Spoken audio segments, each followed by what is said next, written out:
할렐루야. 유럽을 향한 우리 교회 복음 전파는 최영기 원로 목사님께서 1967년 영국 웨스트민스터 센트럴 홀에서 메시지를 선포함으로 시작되었고, 그 이후 유럽의 많은 나라에서 성회를 통하여 복음을 전파하셨습니다. 저 또한 목사님의 뒤를 이어 유럽의 여러 나라에서 성회를 인도하고 성도 여러분과 함께 유럽 복음화에 최선을 다하고 있습니다. 이제 아프리카, 유럽의 선교사님들과 함께한 제2회 런던 선교사 컨퍼런스의 은혜 현장에 우리 함께 참여하도록 하겠습니다.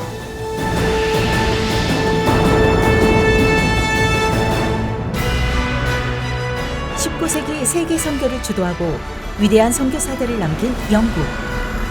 많은 영광 뒤에 현재는 영적 침체라는 문제를 안고 있는 영국 수도 런던에서 제2회 런던 선교사 컨퍼런스가 열렸습니다. 영국 선교사들을 통해 복음을 접했던 한국이 이제는 21세기의 선교대국이 되어 유럽과 아프리카의 부흥과 회복을 기도하고 있습니다.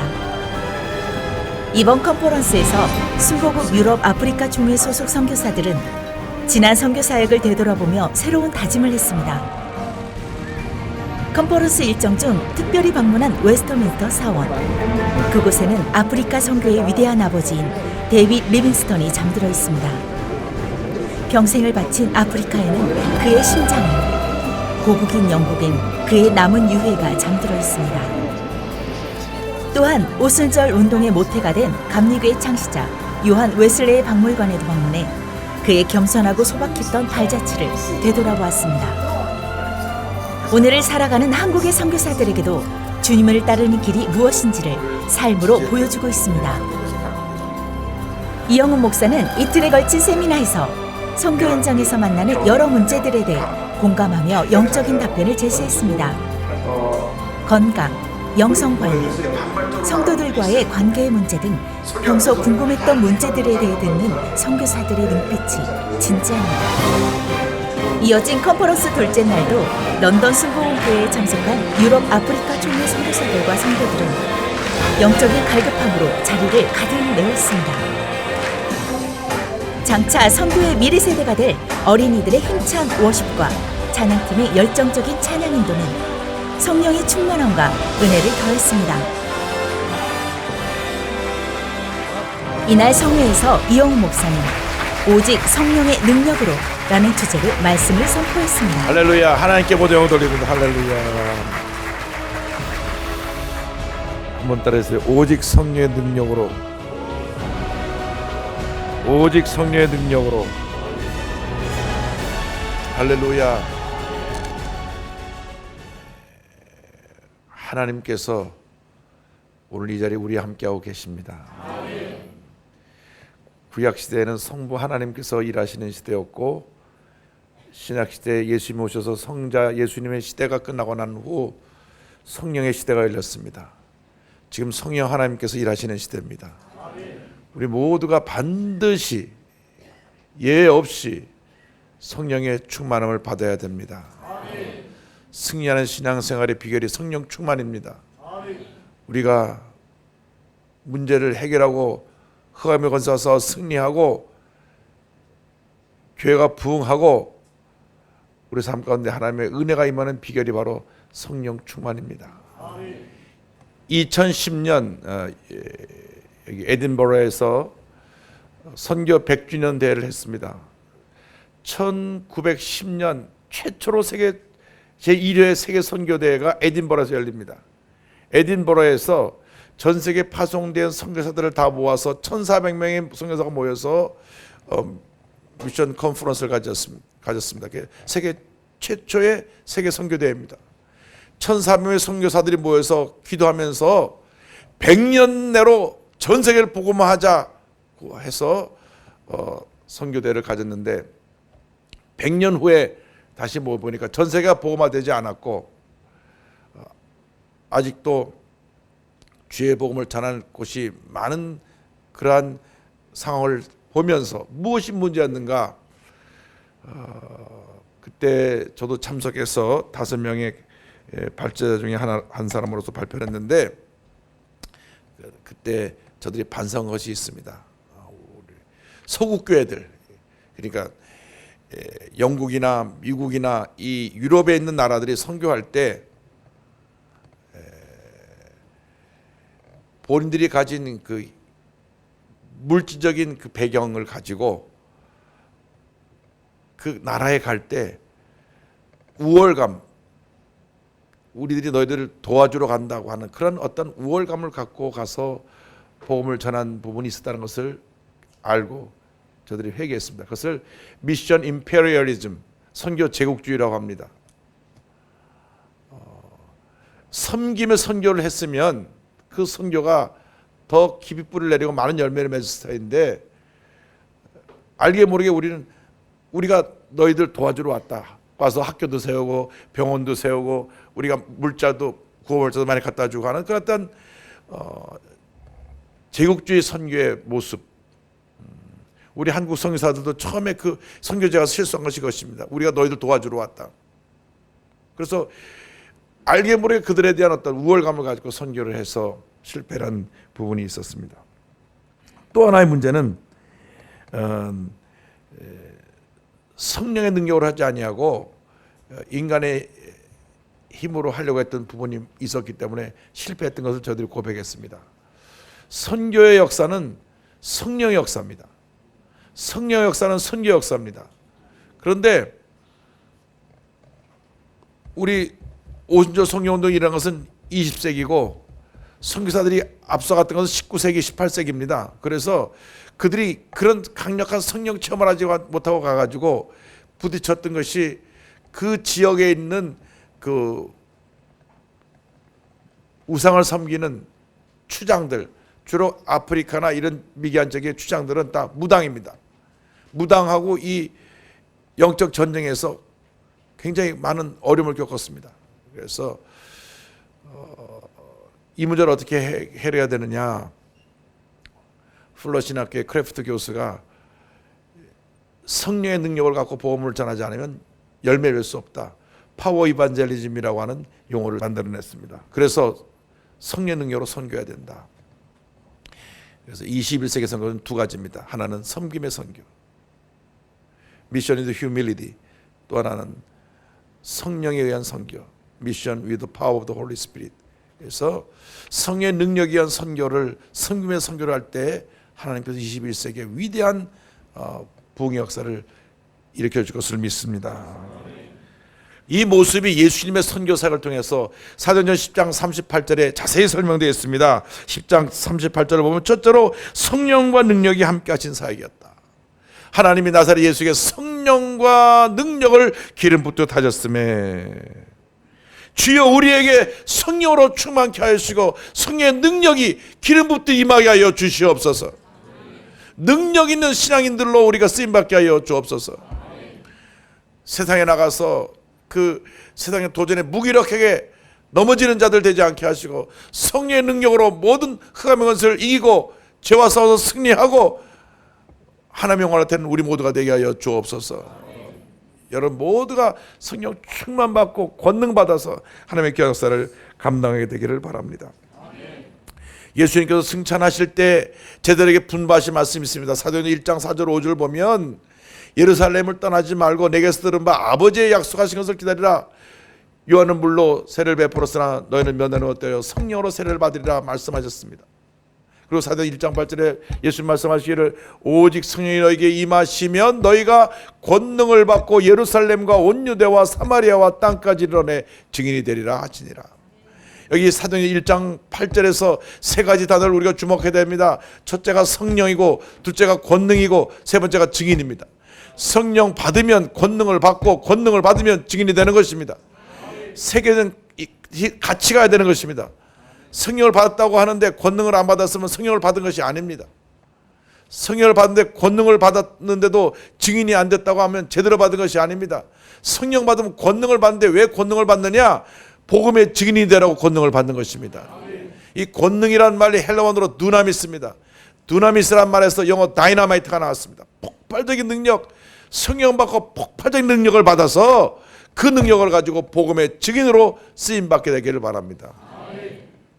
이 증인이란 말도 헬라어로 말투스인데 이 말투스란 말의 의미가 두 가지입니다. 하나는 위트니스, 하는 증인이고 하나는 마르터 순교자입니다. 그래서 성령 받고 권능 받으면 목숨 내놓고 복음을 전하는 순교자적인 영성을 가진 복음의 증인이 된다고 하는 것입니다. 여러분이 복음을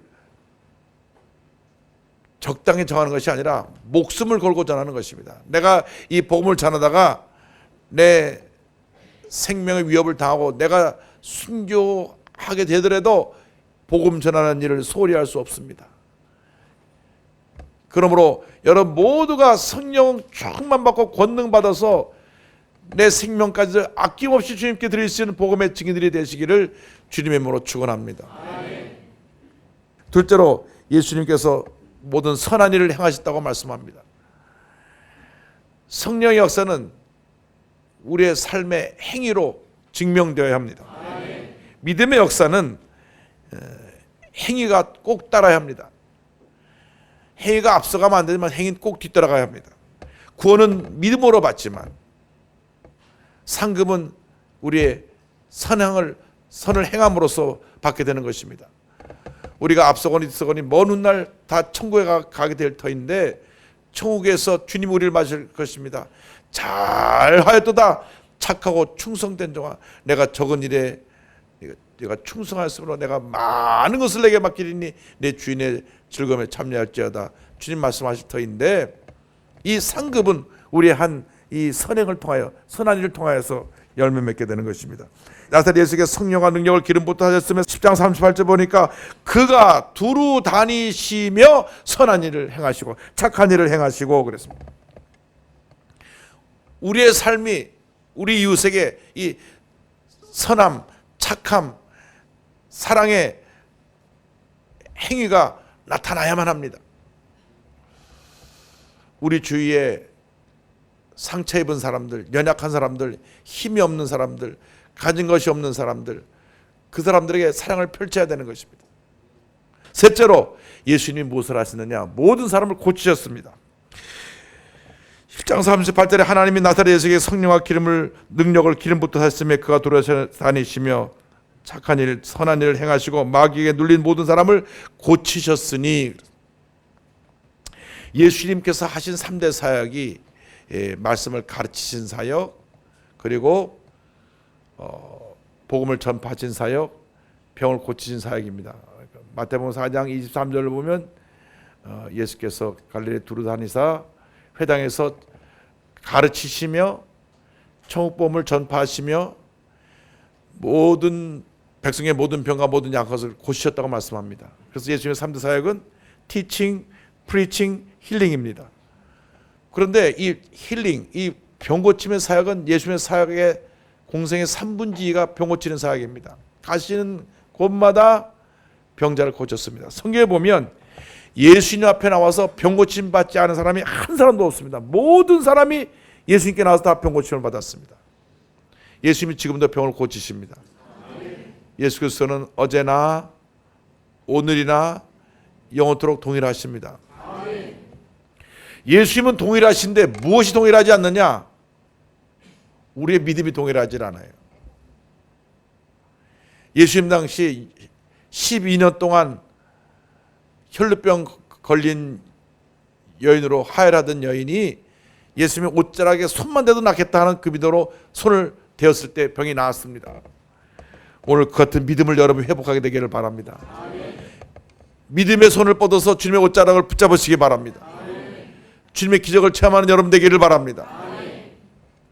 저는 미국에 있을 때 미국 하나님의 성의 총장으로 계셨던 델타 박사라는 분의 간증을 잊지 못합니다. 이름이 타예요. 타.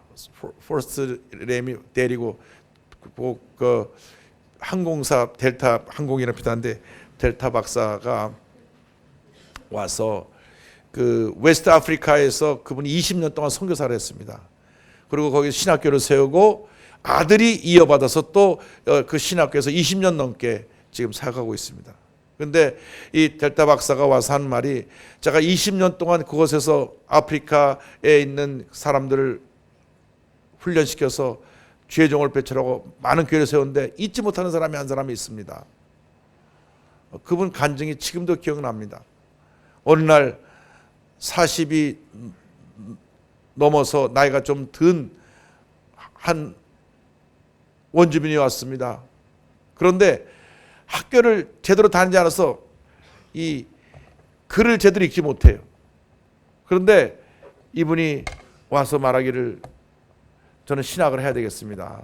신학을.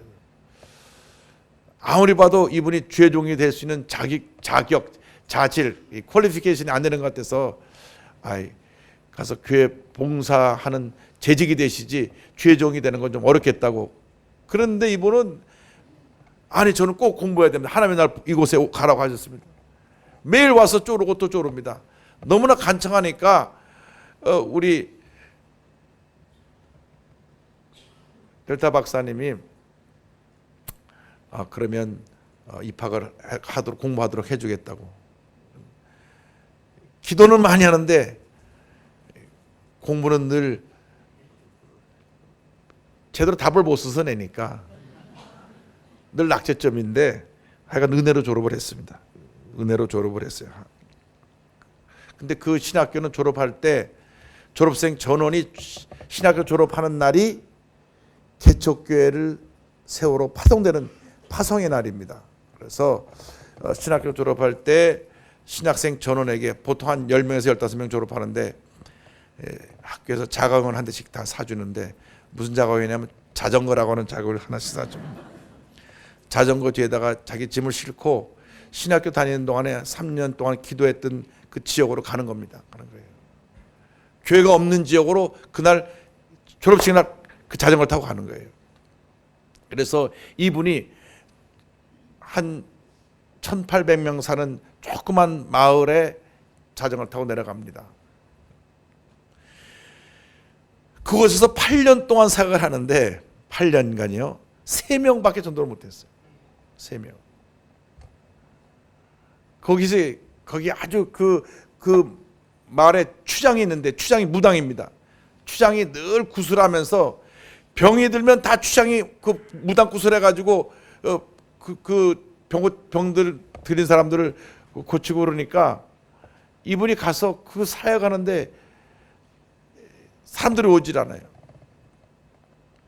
그래서 8년 동안 사역하다가 어느 날 밤에 여기를 떠나야 되겠다 결심을 했습니다. 사람들이 볼 때 떠나면은 부끄러우니까 한밤중 밤 12시 넘어서 모든 사람이 다 잠들었을 때 자전거에 그곳에 들어갈 때 갖고 왔던 짐 하나 뒤에 싣고 밤새 밤길을 나옵니다. 새벽 한 4시쯤 넘어서 이제 마을 쫙 멀리 보이는 그 입구까지 와서 큰 나무 밑에 자전거를 세워놓고 기도합니다. 하나님, 8년 동안 내가 이곳에서 일을 했지만 3명밖에 전도하지 못하고 이것이 하나님의 뜻이 아닌 줄 알고 전 떠나서 다른 곳에 가서 사역하기를 원합니다. 근데 성령께서 말씀하시더래요. 언제 너보러 떠나라 그랬느냐. 이곳에 올 때도 내가 너를 보낸 것이고 이곳에서 하나님의 영광을 나타내기 위해서 너를 지금까지 둔 것인데 왜 너는 내 허락도 없이 떠나려고 하느냐. 그 자리에서 엎드려 눈물로 회개하기도 하고 다시 자전거를 타고 밤새 들어오는데 이제 해가 이제 아침 동이 틉니다. 그래서 아침 8시, 9시쯤 돼서 이제 돌아왔는데 딱 돌아와서 보니까 자기가 있는 집 마당에 무슨 담요로 뭘 둘둘 싸놓은 것이 하나 있더래요. 그래서 뭔가 하고 이렇게 펼쳐보니까 거기 추장 아들이 이게 열병으로 눈이 다 뒤집어져고 입에 거품 물고 죽어가고 있는 모습으로 와 있는 걸 봤습니다. 거기에 메모를 보니까 내가 믿는 예수가 사람 병을 고친다 그러니까 고쳐내라. 네가 지금까지 와서 8년 동안 예수님 병 고친다고 설교를 했다고 하는데 고쳐내야 되는데 만약 못 고치면 너는 거짓말을 지금까지 한 거니까 내 아들이 죽는 날 너도 죽는다. 보니까 저쪽 숲 아래 추장과 그 동네 원로들이 다 이렇게 와서 보고 있는 거예요. 그 3명의 교인 중에 한 사람이 추장 아들이 두 주 동안 열병으로 앓고 있는데 계속 열병으로 목숨이 대하니까 3명 중 한 사람이 추장한테 얘기한 거예요. 이곳에 와서 복음 전한 우리 교회 목사님이 예수님이 무슨 병이 다 고친다 그랬다고. 그러니까 자기 아들 자기가 아무리 자기가 구설해도 못 고치는데 그 말 듣자마자 그래 예수란 신이 병을 고쳐? 그래가지고 그 자기 아들을 살리라고 이제 거기 갖다 놓은 겁니다. 자, 이때부터 이분의 기도가 시작됩니다. 이제 애가 죽으면 자기도 같이 죽어야 되니까 주님 앞에 부르짖어 기도합니다. 주님 이 아들 살려주세요, 살려주세요. 1시간을 기도하고 2시간을 기도하고 3시간을 기도하고 해가 높이 뜨고 가득한 강렬한 태양빛이 내찌는데 막 온몸에 땀을 흘리면서 땀인지 눈물인지 그냥 있는 힘을 다하여 기도하고 12시간 넘어서 1시쯤 됐는데 한 4시간쯤 기도하고 났는데 그래서 아이가 응 하는 소리가 들리더랍니다. 보니까 아이 눈이 돌아오고 열이 내려가고 그 다음 그 누워있던 자리에서 일어나 앉았습니다. 저 멀리서 지켜보고 있던 추장이 동네 원로들하고 다 달려와가지고 자기 아들을 부둥켜 안고 예수가 참신이고 진짜 병을 고치시는 신이라고 그 자리에서 추장이 무릎 꿇고 예수 믿기로 하고 할렐루야. 그때로부터 한 달 안에 1,800명 중에 1,400명이 예수를 믿게 되었습니다. 할렐루야.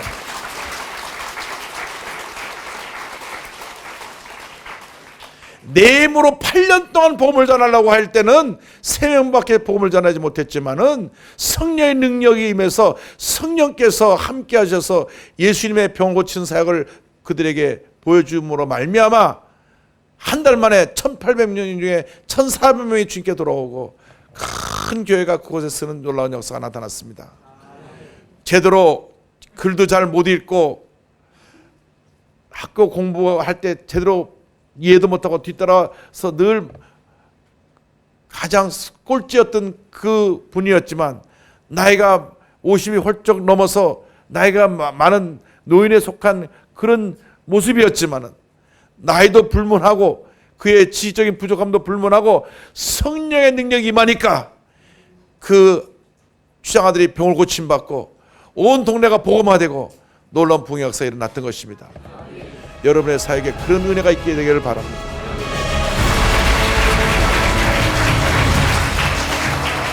설교 후 이어진 통성기도 시간. 침체된 영국 교회의 부흥과 유럽, 아프리카의 복음화를 위해 모두가 간절히 기도했습니다. It was an excellent conference and the word was very powerful and a lot of good information regarding missions. I was very encouraged with regards to understanding more about missions, what it's about, the history of missions, and also gaining insight into the major role that Korea has played in missions around the world and how Korea is leading in missions, which is encouraging for me as someone that evangelizes and missions, does missions around Europe. So it's given me great confidence. 이번 런던 제2회 선교사 대회를 통해서 저 너무나 큰 감동을 받았습니다. 특별히 우리 목사님의 말씀을 통해서 진정 성령의 사람이 어떤 사람의 삶을 살아야 되는지에 대해서 한번 알게 됐었고요. 또 너무나 많은 것으로 준비해 주신 우리 런던 순복음교회 성도님들과 우리 목사님께 너무나 감사합니다. 큰 은혜 받았습니다. 감사합니다.